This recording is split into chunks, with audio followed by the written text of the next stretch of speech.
Jali. Om Swastiastu. Assalamualaikum warahmatullahi wabarakatuh. Salam sejahtera bagi kita semua. Shalom, nama budaya, salam kebajikan, dan salam harmoni. Halo teman-teman semua. Jadi pada kesempatan kali ini kami dari kelompok kelas Q semester 5 tahun 2025 akan membahas video mengenai keterampilan dasar mengajar menjelaskan. Tapi sebelum itu, seperti pepatah yang mengatakan tak kenal maka tak sayang, maka izinkan kelompok kami untuk memperkenalkan diri terlebih dahulu. Dengan saya, Putu Ratih Wibaniti dengan NIM 2311031423 sebagai penyaji materi keterampilan dasar mengajar menjelaskan. Dan rekan-rekan saya dipersilahkan.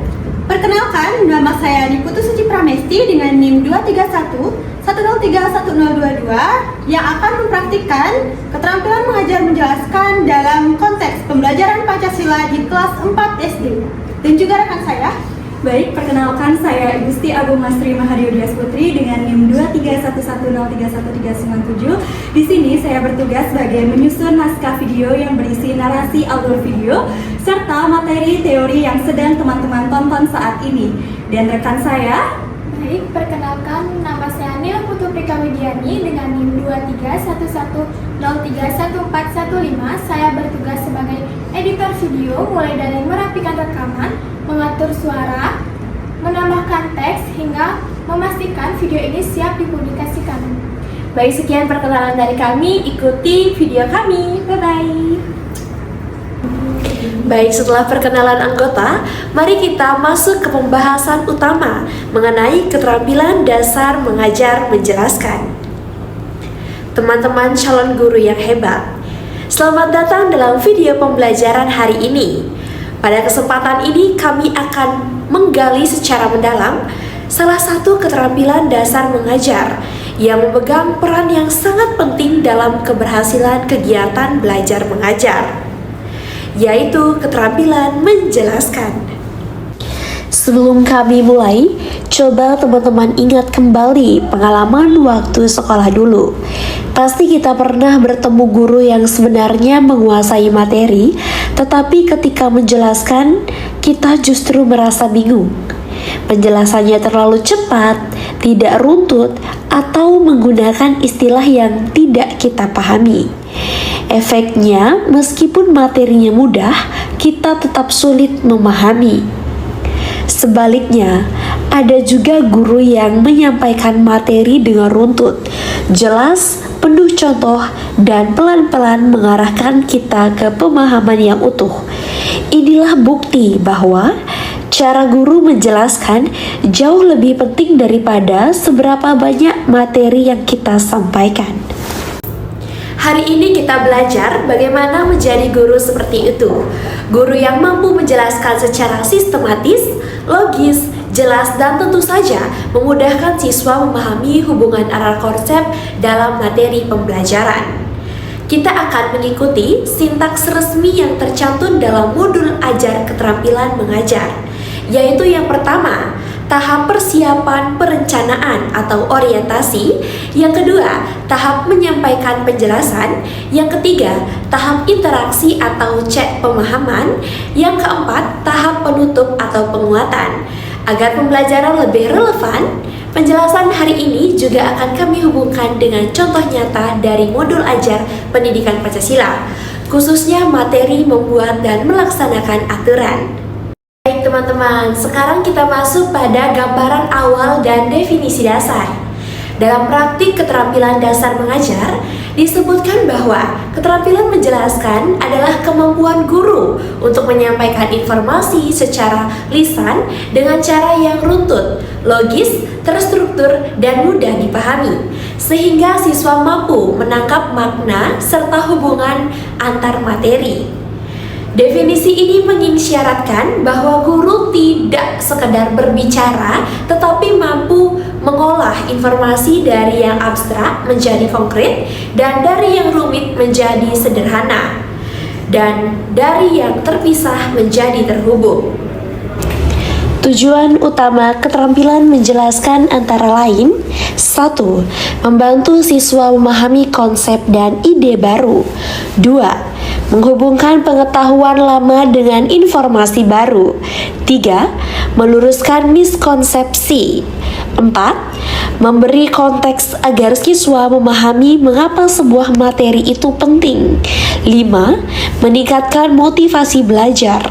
6. Memberikan arah dalam proses berpikir siswa.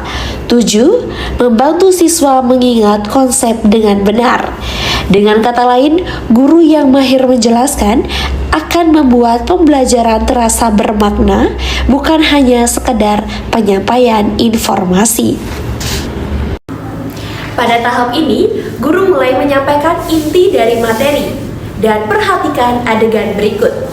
Ada yang masih ingat apa itu aturan yang tahu boleh angkat tangan? Ya.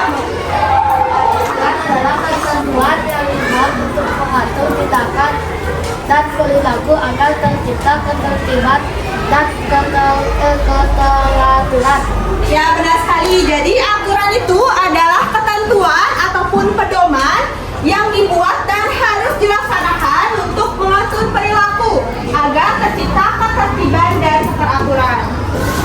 Kejelasan adalah jembatan antara pengetahuan guru dan pemahaman siswa.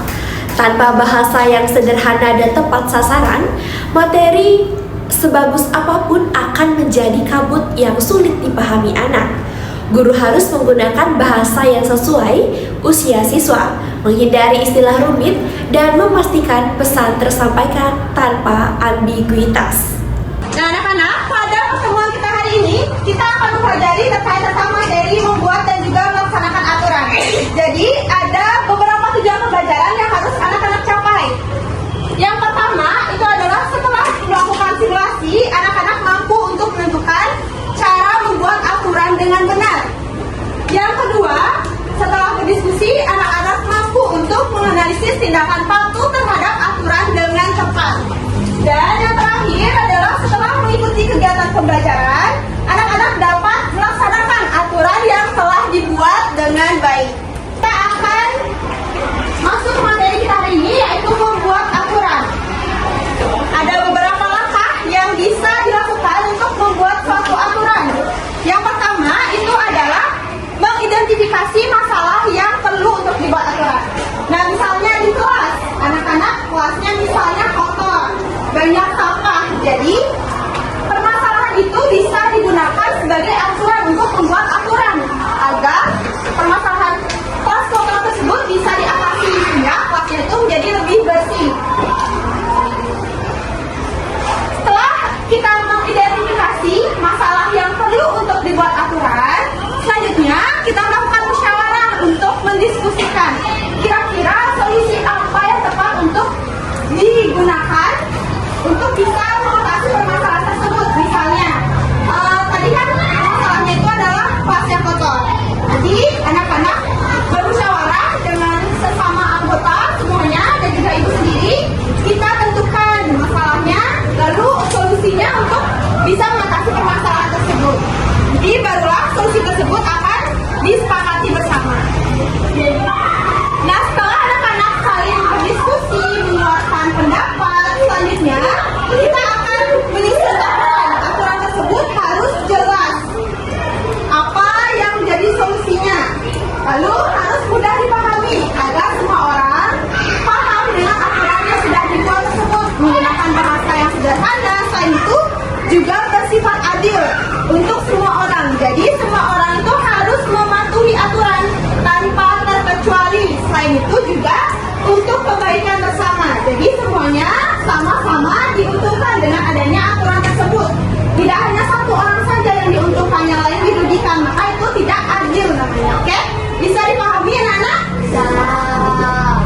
Pada video tersebut, guru sudah menggunakan bahasa sederhana yang membuat siswa mudah menangkap inti pesan tanpa harus bergulat dengan istilah-istilah abstrak. Pembelajaran adalah perjalanan berpikir yang membutuhkan peta yang jelas. Keruntunan membantu siswa membangun pemahaman secara bertahap dari fondasi konsep umum menjadi detail khusus. lalu contoh konkret hingga aplikasi dalam kehidupan nyata. Tanpa urutan logis, siswa akan kebingungan dan juga kehilangan arah berpikir. Dan perhatikan adegan berikut. Dalam video tersebut, pada saat guru bertanya secara berurutan, apa itu aturan? Mengapa kita perlu mentaati aturan? Contoh aturan di rumah dan sekolah seperti apa? Dampak jika aturan dilanggar?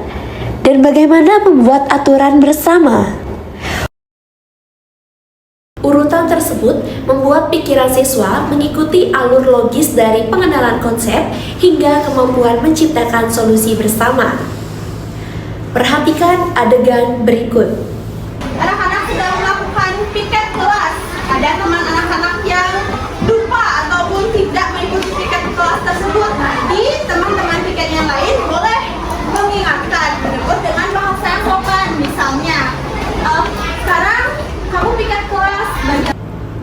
Tidak semua informasi memiliki bobot yang sama. Ada yang harus terukir kuat dalam ingatan.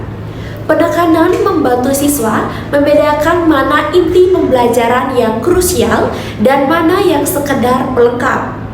Dengan memberikan tekanan pada poin penting, guru memastikan konsep utama tidak tenggelam dalam lautan informasi. Kira-kira anak-anak, mengapa kita harus melaksanakan aturan? Ada yang tahu? Mengapa kita harus melaksanakan aturan? Yang pertama itu adalah agar hidup menjadi tentram dan juga aman. Contoh dalam video tersebut, guru mengatakan dengan nada tegas, "Perhatikan baik-baik ya anak-anak, tujuan aturan itu bukan untuk menghukum, tetapi untuk menjaga kenyamanan kita bersama." Pemberian tekanan vokal dan pengulangan membantu siswa mengingat esensi pembelajaran dengan lebih mendalam. Konsep tanpa contoh adalah teori yang melayang di awang-awang. Contoh konkret adalah jembatan yang menghubungkan dunia abstrak dengan realitas keseharian siswa. Ketika siswa melihat dan merasakan materi dalam kehidupan mereka, pemahaman menjadi bermakna dan bertahan lama. Contoh yang relevan dengan pengalaman siswa membuat mereka tidak hanya mengerti, tetapi juga merasakan urgensi dari konsep yang diajarkan. Perhatikan adegan berikut. Nah, selanjutnya ada cara untuk melaksanakan aturan. Yang pertama itu adalah mengenali dan juga memahami aturan yang ada. Misalnya di sekolah, anak-anak itu membaca terlebih dahulu tata tertib yang sudah tercantum di sekolah. Barulah nanti anak-anak bisa mengikuti aturan tersebut dengan baik. Misalnya di sekolah aturannya datang ke sekolah tepat waktu. Ada lagi apa saja anak-anak aturan yang ada di sekolah yang tahu? Memakai seragam yang rapi. Ada yang tahu lagi apa saja aturan yang ada di sekolah? Selain dari datang ke sekolah tepat waktu, memakai seragam yang rapi, apa lagi ya anak-anak? Membuang sampah pada tempatnya bagus sekali. Ada yang punya pendapat lain lagi? Membawa buku sesuai jadwal bagus. Ada yang punya pendapat lain lagi anak-anak? Apa saja aturan yang ada di sekolah kita? Ya, jadi jawaban yang sudah disampaikan tadi sudah benar dan sangat bagus. Jadi itulah mengapa kita harus laksanakan aturan dengan memahami terlebih dahulu aturannya, barulah nanti bisa kita laksanakan dengan baik. Nah, yang kedua adalah menaati aturan dengan kesadaran diri. Jadi jika kita menaati aturan dengan kesadaran diri, maka kita akan melakukannya secara konsisten. Jika nanti anak-anak melihat ada orang ataupun teman yang melanggar aturan, itu tidak boleh dicontoh anak-anak, tetap harus mengikuti aturan yang sudah ditetapkan. Yang ketiga itu adalah menegur dengan sopan jika ada yang melanggar. Nah, jika misalnya anak-anak sedang melakukan piket kelas, ada teman anak-anak yang lupa ataupun tidak mengikuti piket kelas tersebut, nanti teman-teman piket yang lain boleh mengingatkan, menegur dengan bahasa yang sopan. Misalnya, sekarang kamu piket kelas, bagianmu untuk membersihkan meja di sebelah utara, tolong dibersihkan ya. Jadi dengan bahasa yang sopan, nanti teman anak-anak juga pasti akan ingat dan juga mau untuk mengerjakan tugas tiga kelasnya, sehingga semua orang itu akan berkontribusi untuk melaksanakan aturan yang sudah disepakati bersama.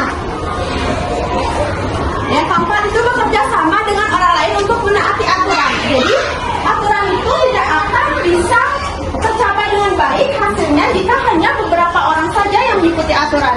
Misalnya di kelas, menjaga kebersihan kelas. Jika 1-2 orang saja yang mengikuti aturan tersebut, tetap saja kelas itu bisa menjadi kotor. Jadi semuanya itu harus ikut menjaga kebersihan kelas, baik yang piket ataupun tidak piket. Yang piket menyapu dan juga membersihkan kelasnya. Yang tidak piket tetap harus membuang sampah pada tempatnya. Jadi lingkungan kelas itu akan tetap bersih. Nah, yang kelima itu adalah berani mengakui kesalahan dan memperbaikinya. Jadi jika anak-anak melanggar aturan, jangan takut untuk berani mengakui kesalahan tersebut. Misalnya anak-anak datang ke sekolah terlambat, jadi akui dengan jujur kepada guru apa alasan anak-anak terlambat ke sekolah. Lalu setelah itu jangan diulangi lagi, jangan terlambat lagi ke sekolah. Jadi harus diperbaiki dan tetap harus laksanakan aturan yang sudah ada di sekolah. Sampai sana apakah bisa dipahami anak-anak? Bisa. Ada yang ingin ditanyakan dari materi yang sudah Ibu jelaskan tadi? Nah, selanjutnya itu adalah perilaku mematuhi aturan yang harus diteladani. Yang yang pertama di rumah.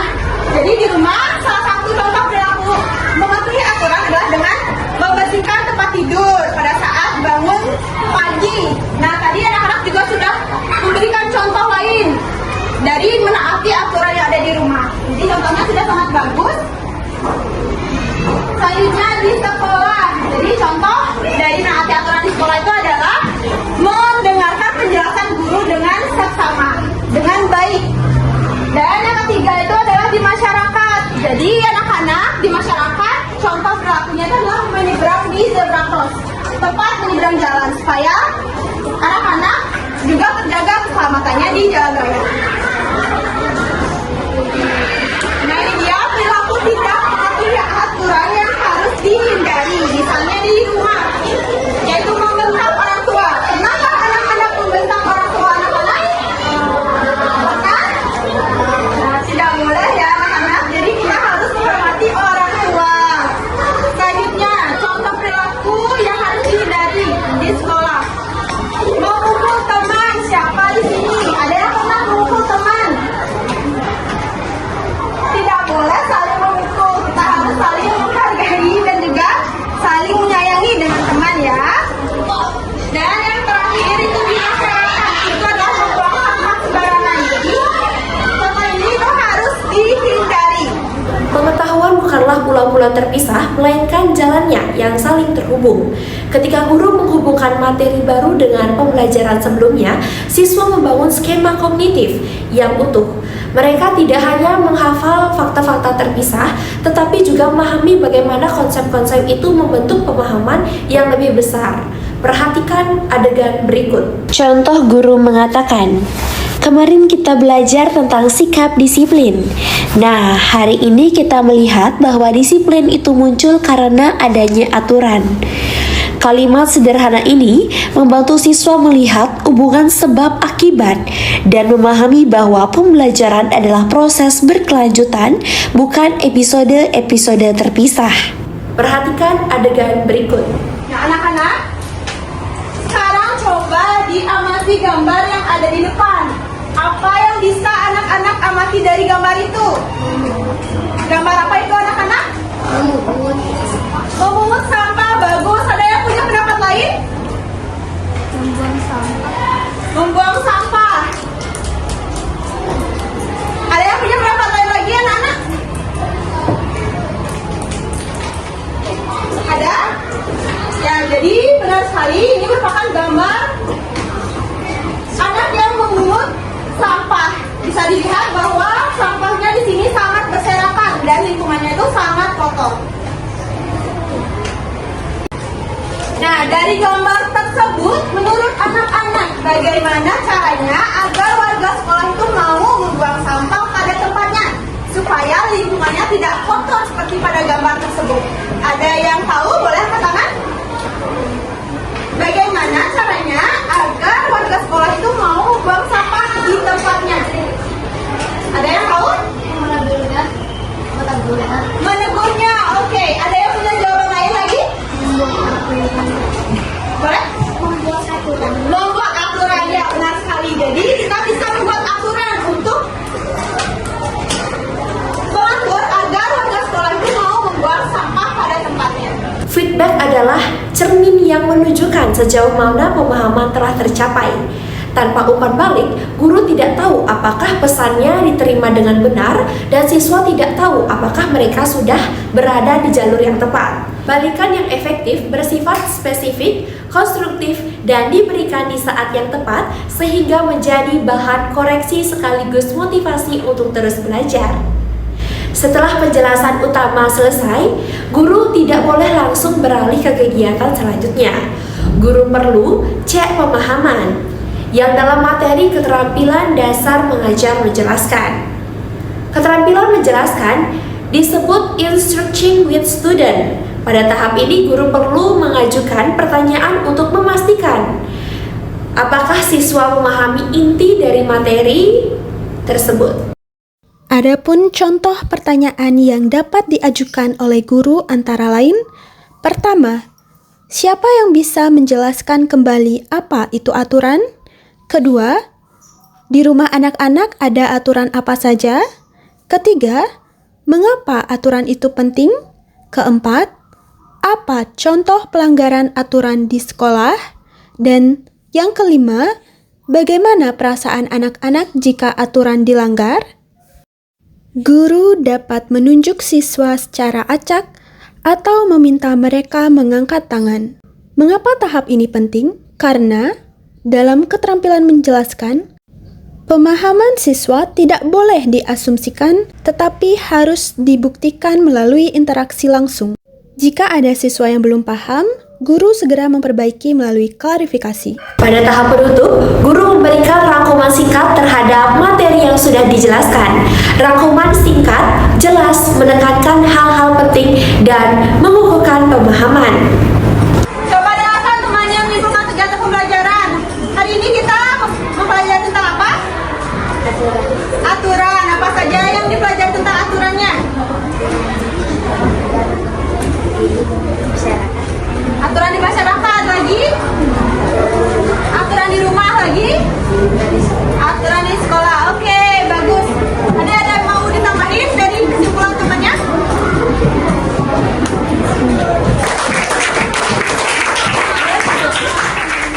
Jadi tadi teman anak-anak sudah menyimpulkan bahwa hari ini kita pelajari terkait tentang aturan, cara membuat aturan, yaitu mengidentifikasi terlebih dahulu permasalahannya, lalu bermusyawarah, menyepakati, melaksanakan, dan mensosialisasikan.